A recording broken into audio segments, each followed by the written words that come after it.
Can hyperbaric oxygen help healthy tissue recover from the damage left behind by cancer treatment? For some carefully selected patients, the answer may be yes. One of the most studied uses of hyperbaric oxygen in cancer care is the management of delayed radiation injury. Radiation is designed to destroy tumor cells, but nearby healthy tissue can also be affected. Months or even years later, small blood vessels in the treated area may narrow or disappear. With less blood flow and less oxygen, the tissue can become fibrotic, fragile, and difficult to heal. In bone, this damage may develop into a condition called osteoradionecrosis.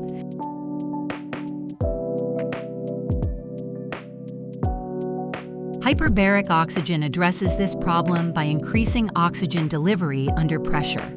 Inside a pressurized chamber, the patient breathes medical oxygen. This increases the amount of oxygen carried in the blood and creates a stronger oxygen gradient into damaged tissue. But the potential benefit goes beyond the oxygen delivered during a single session.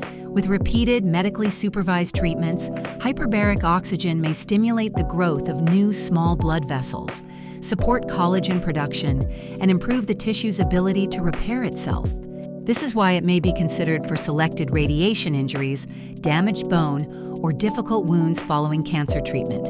It is usually used as one part of a multidisciplinary care plan, sometimes alongside surgery, wound care, and ongoing oncology treatment.